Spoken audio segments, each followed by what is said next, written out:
আমাদেরকে আসার শক্তি কে দিয়েছেন? তৌফিক কে দিয়েছেন? আজকে কি ফিলিস্তিনের মুসলমান এরকম একটা মাহফিল দিতে পারতেছে? মাহফিল তো দূরের কথা, জানাজার নামাজে যায়ও জানাজা হয়ে যাইতেছে, লাশ দাফন করার জায়গা নাই। এই যে দেখেন না, কচি বাচ্চা কেউ কোলে করে নিয়ে আসছে, কেউ হাত ধরে নিয়ে আসছে, বাচ্চাও আনন্দিত, দাদার হাত ধরে মাহফিলে আসছে, বাবার হাত ধরে। কিন্তু আজকে এরকম বহু হাজার হাজার কচি কচি বাচ্চা, মাও নাই বাবাও নাই, মুখ পরা ঘা, পেটে খিদের যন্ত্রণা, বুকে পিপাসার তৃষ্ণার জ্বালায় 7 কিলোমিটার দৌড়েও 1 গ্লাস পানি ভাগে পাইতেছে না। কচি কচি বাচ্চা জমিন থেকে ঘাস উঠে চাবাইতেছে, কাঁটাওয়ালা গাছ সেগুলো গালের মধ্যে দিয়ে চাবাইতেছে ক্ষুধার যন্ত্রণায়। আল্লাহ সেই তুলনায় আমাদেরকে সুখে রাখছেন না দুঃখে রাখছেন? আমরা খুশি না বেজার? আল্লাহর শুকরিয়া যদি একদিনের শুকরিয়া আদায় করতে যাই, 1000 বছর সিজদা দিলেও আল্লাহর শুকরিয়া আদায় হবে না যে ফিলিস্তিনের মতো আমাদেরকে বিপদে আল্লাহ ফেলান নাই। দুনিয়ার নিয়ম হলো, মানুষ দুনিয়ার ব্যাপারে যত বেশি থাক নিজেকে কম মনে করে, আখিরাতের ব্যাপারে যত কম থাক নিজেকে বেশি মনে করে। যদি জিজ্ঞেস করে ভাই ধান কেমন হয়েছে, না তেমন সুবিধা না, 50 মণ হারে হয়েছে। মোটে না হইলে কি করতে? যদি বলে কি অবস্থা, নামাজ পড়ছেন?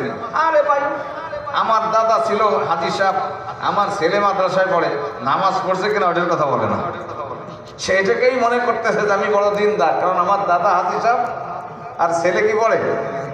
মাদ্রাসায় পড়ে। অথচ নবী বলছেন উল্টা।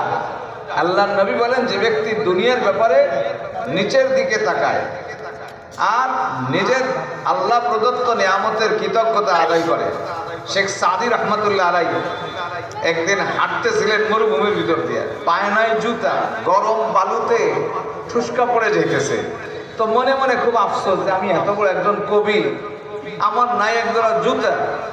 এই ভাবতে ভাবতে দামেস্কের মসজিদের সামনে গেছে, তো যাই দেখতেছে এক লোকের 2টা পাউই নাই, যে ভিক্ষা করতেছে।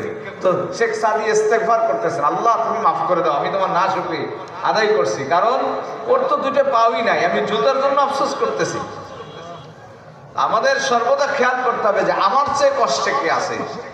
আজ আমার দেশের যুবক মনে চাইলে মোবাইল নিয়ে ঘুরতেছে, আড্ডা দিতেছে, মিছিল করতেছে, মিটিং করতেছে, কিন্তু চীনের ওই ঘরের মুসলমান এইরকম যুবক 2 বেলা চাবুকের আঘাতে পিঠ ফাটতেছে, তার উপরে আবার পরের দিন মলমবিহীন আবার পেটের আঘাত করতেছে।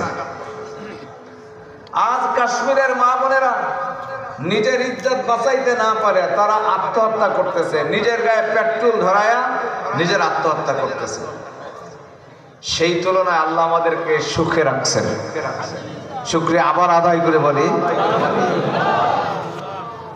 আখিরাতের ব্যাপারে নিজের চেয়ে নিচের দিকে না, উপরের দিকে। যা আমি তো 5 ওয়াক্ত নামাজ পড়ি, ও তো 7 ওয়াক্ত পড়ে, ও ইশরাক পড়ে, চাষ পড়ে, ও তো 8 ওয়াক্ত পড়ে, ও তো তাহাজ্জুদ পড়ে, আমি 5 ওয়াক্ত পড়ি। এটাকে আমি দিনদারের জন্য নয়,